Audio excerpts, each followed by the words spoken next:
우리 오후 시간에도 한번 옆에 분들하고 인사해 보도록 하겠습니다. 추석 명절 잘 보내셨습니까? 하고 인사하도록 합니다. 추석 명절 잘 보내셨습니까?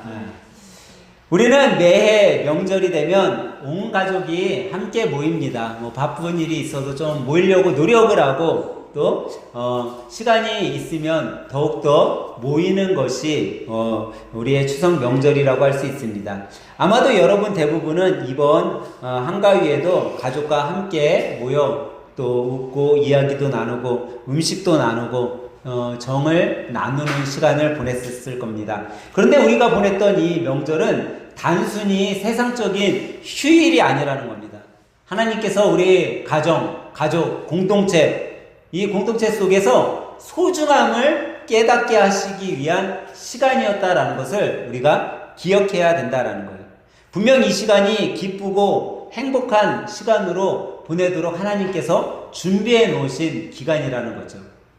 그러니까 어떻게 보면 다른 날에 비해서 명절은요, 더욱더 우리가 즐겁게 보내야 된다라는 거예요. 때론 이 명절에 혼자 지내야 되는 경우도 있습니다. 또 이 명절 속에 어떤 분들은 상처와 갈등 속에 가족 모임이 쉽지 않았던 분들도 있습니다. 또 기쁜 마음으로 고향을 찾기도 하고 가족들을 만나기도 했지만 오히려 상처와 갈등의 시간을 보내고 돌아온 분들도 있을 것입니다. 그런데 이런 시간 속에서 우리가 세상적인 것들을 바라보는 것이 아니라 우리가 바라볼 분이 있다라는 거예요. 상처와 갈등이 있었으면 또 기쁨과 즐거움이 있었다면 그 속에서도 우리가 바라볼 분이 있다라는 거죠. 여러분, 우리가 아마 명절에 누구나가 다 기쁘고 즐거운 시간을 보내려고 또 그런 시간을 보내고 싶은 마음이 누구에게나 다 동일하게 있을 거예요.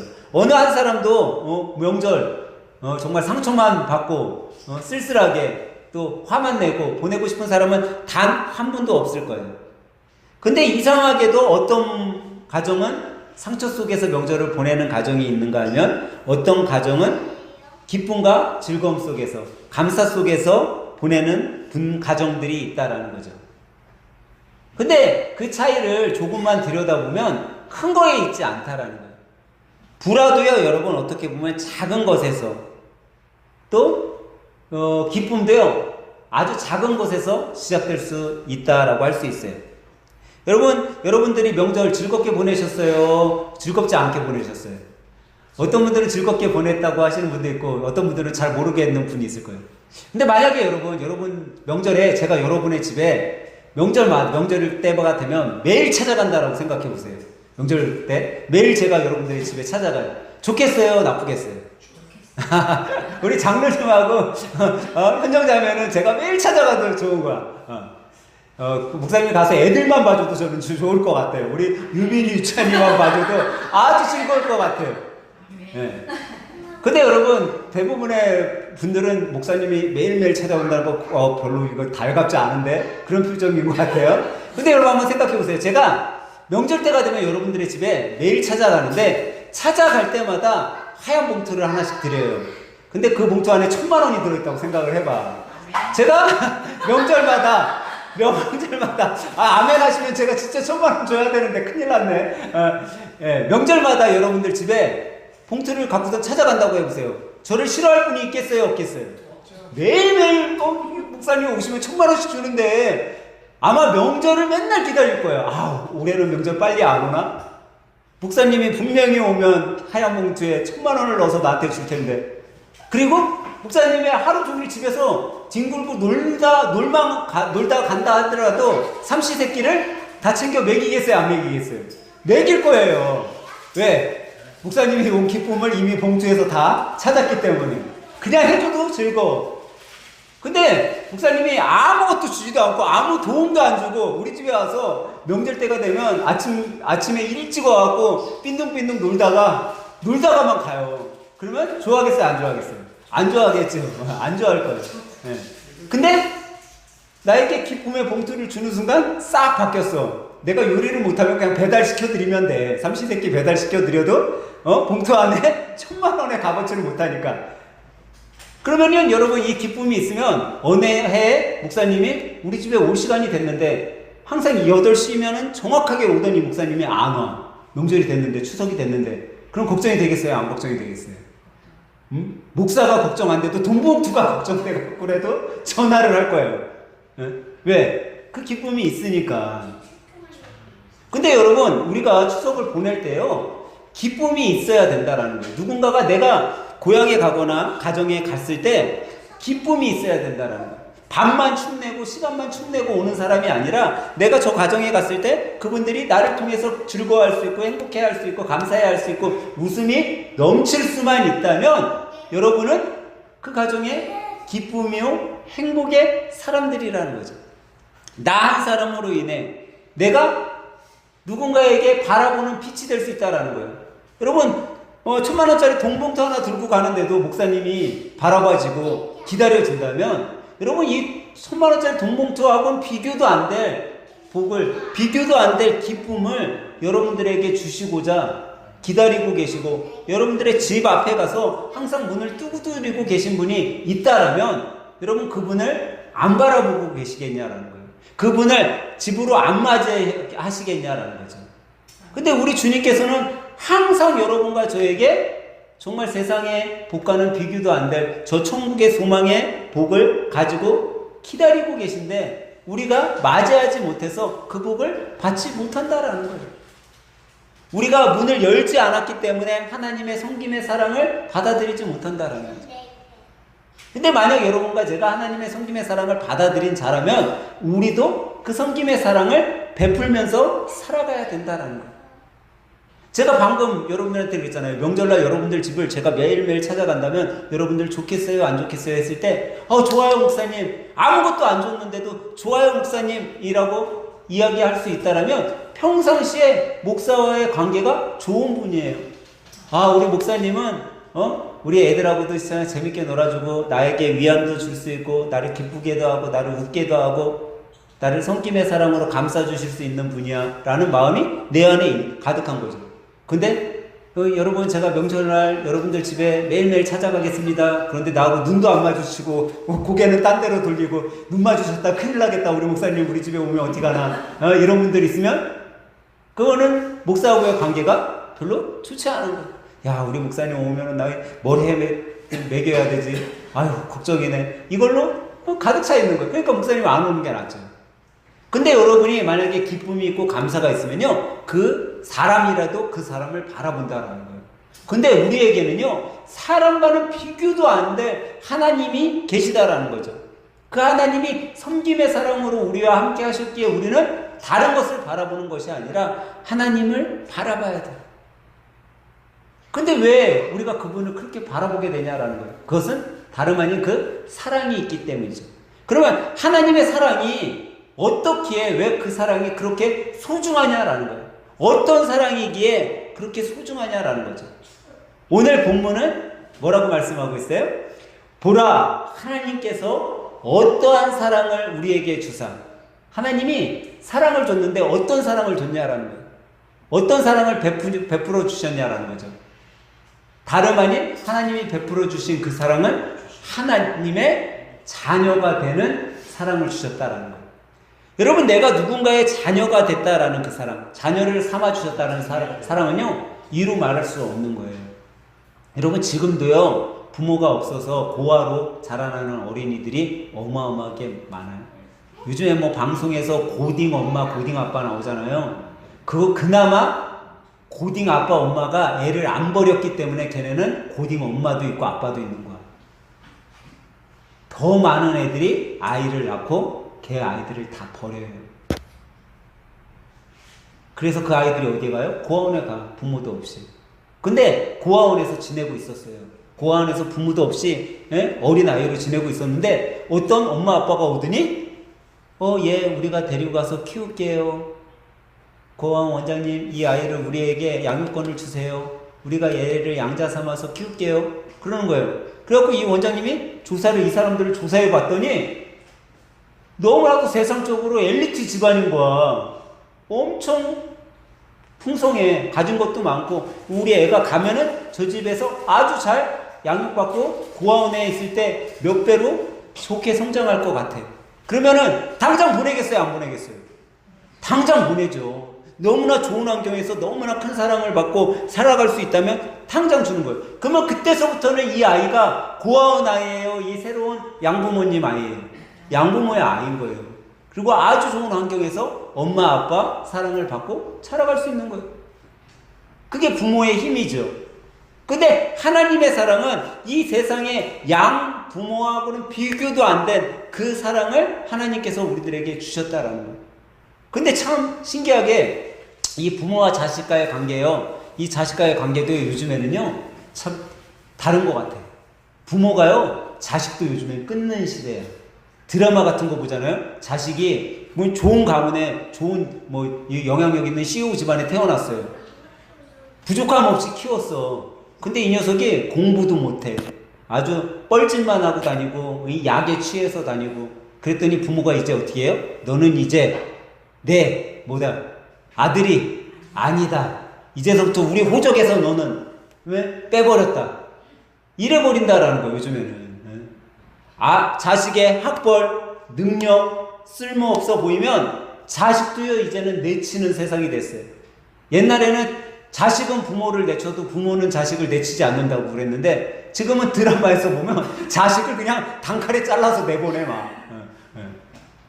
그런 시대가 지금 됐어요. 이제 너와 나는 아무런 관계가 아니다. 너는 내 자식도 아니야 라고 이야기를 해요. 이처럼 지금 시대는 가문, 성과, 조건에 따라서 그 혈연을 맺기도 하고 끊기도 한다라는 거예요.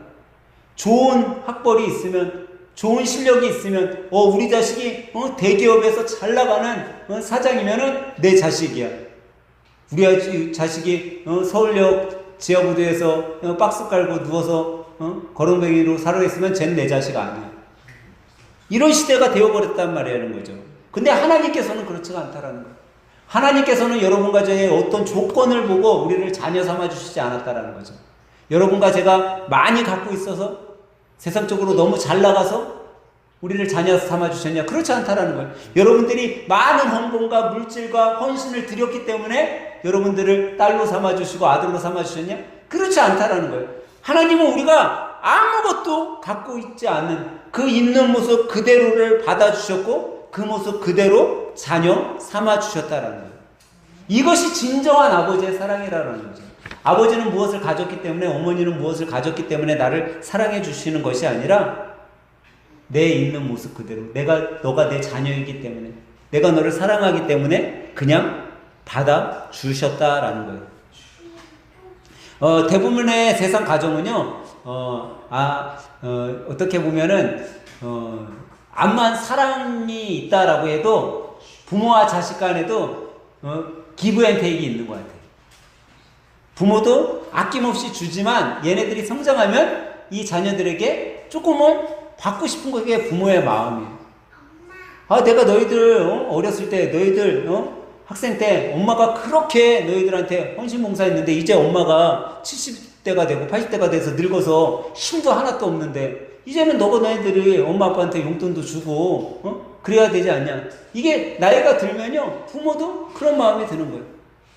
근데 그런 마음이라도 있는 사람들은 괜찮아요. 근데 70, 80 된 부모들 중에 그런 마음이 있는 게 아니라 무조건 전화한대. 띠띠띠띠. 야, 내가 오늘 10만 원 필요하다. 뚝. 그럼 10만 원 빨리 붙여야 돼.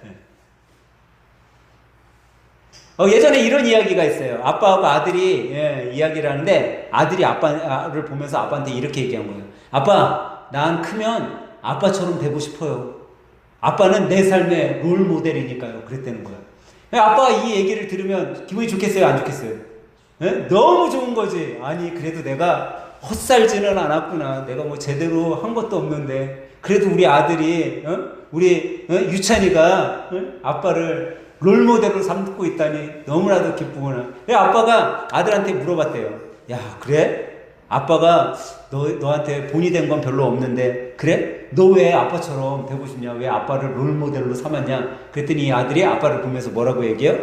아빠, 내가 아빠를 롤 모델로 삼은 거는 아빠는 맨날 소파에 누워서 텔레비만 보잖아요. 소파에 누워서 리모컨만 만지작거리잖아요. 나도 나이가 들면 그렇게 살고 싶어서 아빠를 롤 모델로 삼았어요. 그랬더니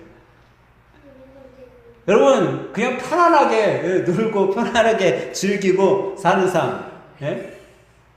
그것이 나의 삶의 롤모델이냐 살아가는 게 요즘 시대의 사람들의 삶이라는 거죠. 근데 우리 기억해야 돼요, 여러분. 그것이 롤모델이 아니라는 거예요. 그것이 진정한 사랑이 아니라는 거예요. 진정한 사랑은 여러분 때로는 채찍을 가할 때도 있고 때로는 쓴소리를 할 때도 있는 것이 사랑이에요. 아낌없이 주기만 하고 아낌없이 편하기만 한 삶, 그것은 롤모델이 되는 사랑의 삶이 아니라는 거죠. 여러분, 하나님께서 아낌없이 여러분들에게 주기만 한다라고 생각을 해보세요. 내가 기도한 대로 하나님이 다 이루어진다고 생각하면 여러분 진실한 마음, 절실한 마음으로 하나님을 믿을 사람 몇 명이나 될 것 같아요.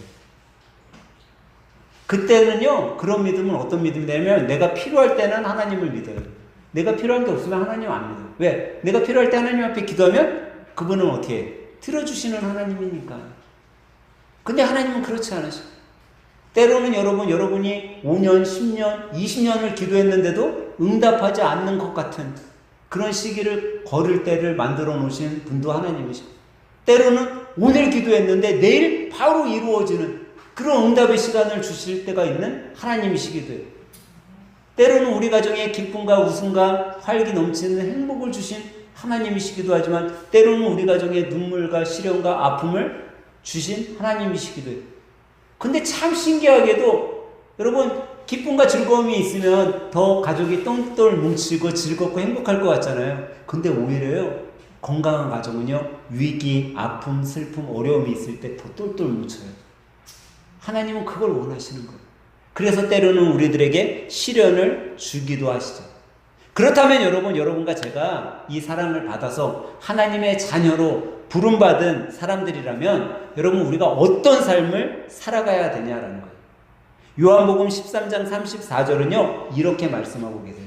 예수님이 우리들에게 뭐라고 말씀하셨냐면 서로 사랑하라. 내가 너희를 사랑한 것 같이 너희도 서로 사랑하라 라고 말씀하셨다라는 거예요. 다시 말해서 우리가 뭐 하면서 살라고요? 사랑하면서 살라라는 거예요. 여러분 사랑하고 살고 싶으세요? 화만 내고 살고 싶으세요? 예? 사랑하고 살고 싶은 사람은 2명밖에 없고 나머지는 다 화만 내고 살고 싶어요? 우리 유빈이가 사랑하고 싶은 사람 2명밖에 없어요. 그랬더니 자기도래. 자기도 사랑하고 싶으대. 여러분 우리는요 사실 화내는 것보다 사랑하기를 누구나가 다 원하고 있어요. 근데 이 사랑하는 것이요 그냥 쉽게 이루어지지 않아요. 근데 이 사랑하는 거 쉽게 할 수 있는 방법이 있는데 그게 뭐냐면요 사랑하는 습관을 만들면 돼요. 사랑하고 사는 습관. 그래서요 이 사랑을 쉽게 하는 7가지 습관이라는 이야기가 나오기도 했어요. 사랑을 잘하는 습관 7가지 습관이 뭐냐면 월화수목금토 주일까지 해서 7일 동안 하는 습관을 만들어 놨어요. 그게 뭐냐면요 첫 번째 주일날은 뭐 하면서 지내냐, 뭐 하는 습관을 기르러야 하냐, 기도하고 축복하는 그런 습관을 만들어야 된다라는 거예요.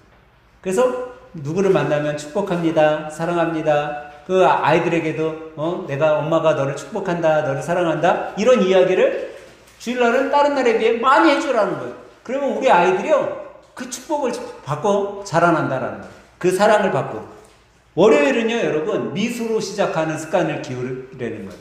여러분 사회인들이요 월요일날 무슨 병에 걸린다고 그래요? 월요병에 걸린다고 그래요. 이 월요병에 걸리면요 월요일날은 인상을 쓰고 어차피 직장에 나가야 되고 사업장에 나가야 되는데 인상을 찌푸리고 나간다는 거예요. 근데 이날 사랑을 쉽게 하기 위해서 습관을 기르는 사람들은 뭐를 해야? 미소를 지은 운동을 해보라는 거죠. 습관을 길러보라는 거죠. 만나는 사람들에게 먼저 미소 짓고 직장에서나 가정에서나 밝은 미소로 사람들을 대하는 습관을 길러보라는 거예요. 월요일. 화요일은 감사를 표현하는 요일로 정해놓고 살아보라는 거예요. 그래서 고마워요, 감사합니다를 적어도 3번씩 총 6번은 할 수 있게. 그래서 무슨 일을 하다가 누가 뭐 좀 도와준다 그러면 고마워요, 감사해요. 이거를 그냥 입에 달고 살도록 해보라는 거예요. 정말 고맙습니다, 정말 감사합니다. 이걸 화요일 내내 한번 해보라는 거죠. 수요일 날은요, 친절을 실천하는 요일로 가져보라는 거예요. 그래서 작은 실천서부터, 뭐 예를 들어서 뭐 어디 아파트에 들어간다거나 아니면은 백화점 같은 데 갔는데 문이 이렇게 닫혀져 있어요. 그러면 내가 들어갈 때 문을 열고 딴 사람을 먼저 들어가게 해주는 작은 친절. 버스에 노인분이 있을 때 자리를 양보해주는 작은 친절. 무거운 짐을 들고 계단을 누가 올라올 때 같이 들어주는 친절. 이 아주 작은 친절이라도 한번 실천해보는 수요일을 지내보라라는 거예요.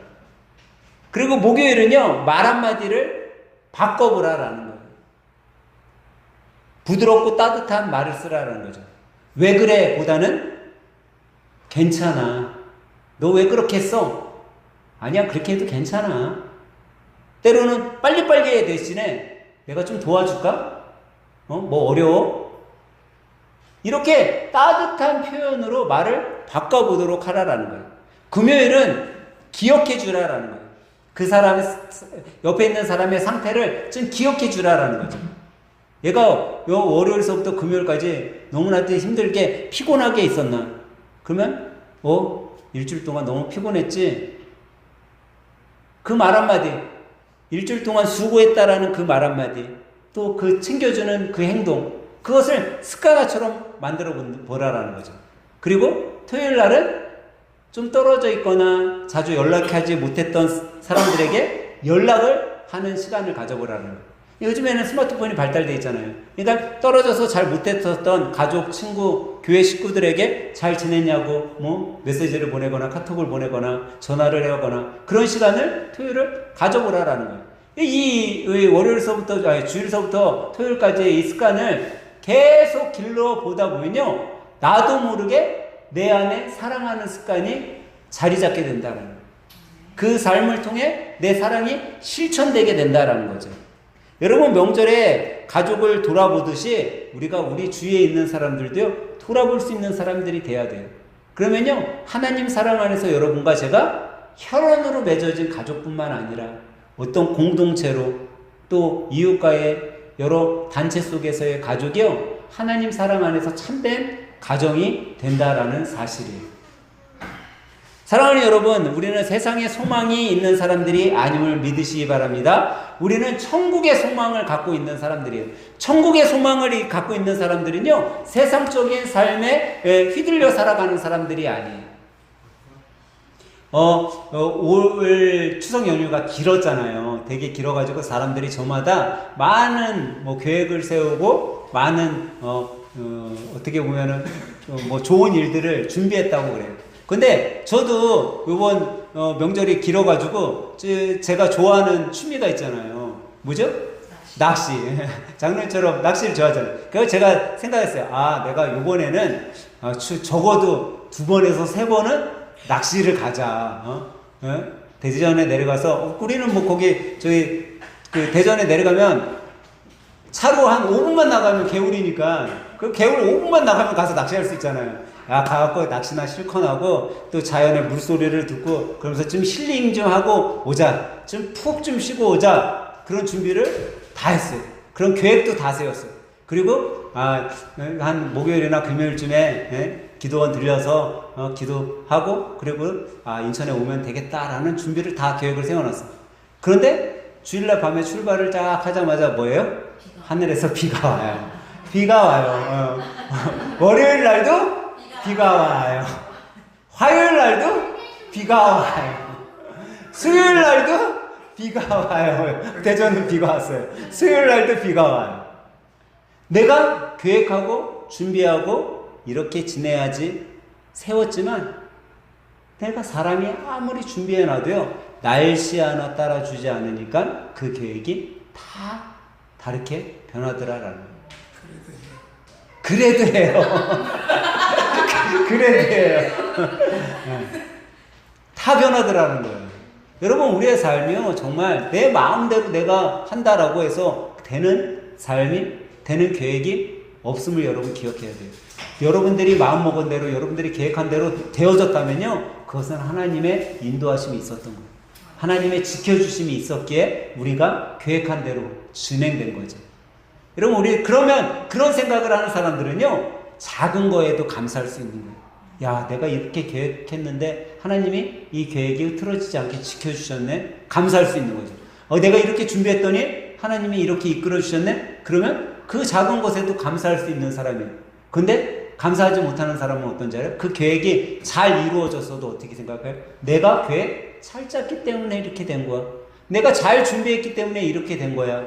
라고 생각하는 사람들이라는 거죠. 저는 오늘 예배드리는 여러분 모두가 하나님의 사랑을 받은 자로서 이 2025년 명절을 끝내며 과연 하나님께서 나를 통해서 이루시고자 하는 일들, 또 내 삶 속에 만들어 놓으신 그 축복이 무엇인지를 한번 새기면서 참 감사하게 하나님이 나를 지켜주시고 인도해 주시고 계획하셨구나 라는 그 감사의 기쁨을 주님께 영광 돌리며 살아가고, 또 남은 한 해도 복된 주님의 자녀로 하나님의 사랑 안에 참된 가족, 참된 사랑을 이루며 살아가는 여러분 되시길 예수님의 이름으로 간절히 축원합니다.